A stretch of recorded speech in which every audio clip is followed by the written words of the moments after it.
Hello, welcome to my dumb kitchen. It's a real place and it's the cooking show that says, if I can make it in this dumb kitchen, you can make it in yours.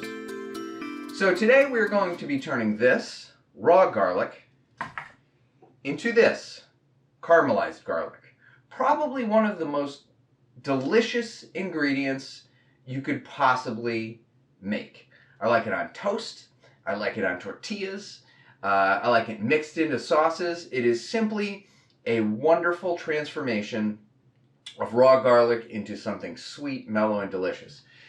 Now, I said caramelized garlic, not roasted garlic. You're probably familiar with roasted garlic, which one typically makes, and I have made in the past, by taking a head of garlic, slicing the bottom off of it, leaving it in the skin, and then baking it in the oven at like 450 degrees with some olive oil, and then squeezing it out. It's a mess. It has a lot of oil, which is not necessary, and it requires using the oven. It also, frankly, does not work as well as the method that I am going to show you, which involves a slow cooker of some kind. Could use the slow cook function on your Instant Pot, or you could use an ordinary garden variety slow cooker. It's going to cook for about 9 hours. 8 hours. I should have said 8 hours. The real time-consuming process here is not the cooking, because that's hands-off. It's the peeling.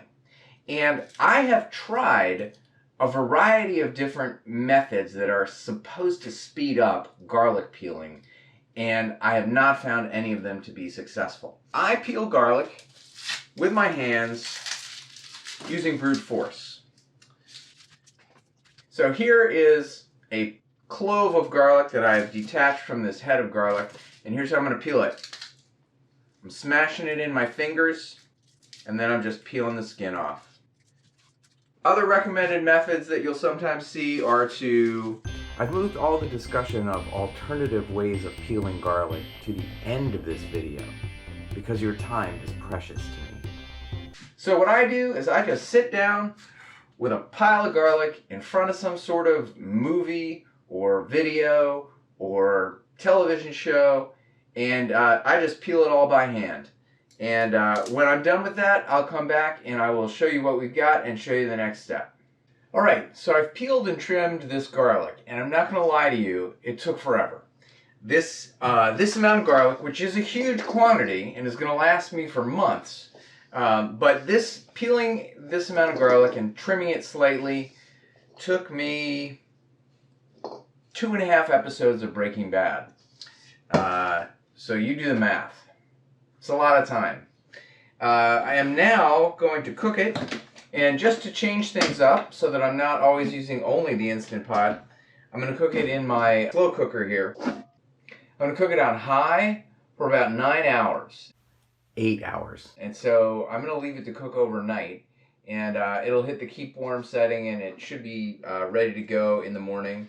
We'll see how it goes. I'll come back in the morning, and we'll pick it up from there. So as you can see, it's a little bit overcooked, particularly around the edges, which is where in this kind of a slow cooker the heating element is. So I'm probably not going to scoop out all of it, but that stuff there in the center and on the bottom is going to be fantastic. And even the stuff on the edges might be alright, so we'll see how it goes. So I scooped it out, and you can see that actually most of it came out pretty easily. There's just kind of a super overcooked sticky edge part that did not come out, and but even some of the dark stuff came out, and it's going to be fine. So here it is now, all kind of mixed together, and I'm going to smash that up a little bit more, and then I'm going to put some of it into a little container. I'm going to let it cool, and then I'll put it in the freezer. And as I said, this is going to keep for months in the freezer. It will keep for months in the freezer. It'll keep pretty well in the fridge, but not for months. One thing I've tried is this guy right here, which is like a silicone thing, and you're supposed to put your garlic cloves in here, roll it around, and then the skins are supposed to stick to this, and you can just dump the garlic out, which is kind of true and probably works for like 1 or 2 garlic cloves. But the problem is, of course, that it gets full of the skins, and then it stops working, and then you got to clean it off again and add more. So I consider this useless. Other methods that you'll sometimes see recommended include taking a clove, putting it on a cutting board, smashing it with the side of a knife. That works too, but it doesn't really work any better than smashing it in your fingers. And I always feel a little bit frightened that I'm going to cut myself. I never have. You probably won't. But for some reason, I just feel a little bit uncomfortable about it. So I don't think that does any better than just smashing it in your fingers. Another idea that I've seen suggested is taking individual cloves and putting them in bowls. So putting a whole bunch of them in bowls, and then putting the bowls together and shaking them like crazy. Doesn't really work, or at least I haven't been able to make it work.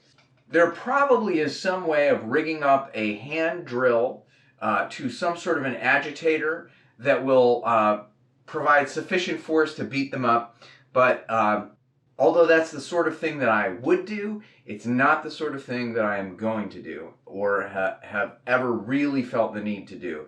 Basically, I just do it with my hands. Yes, they get very garlicky. That's life. And,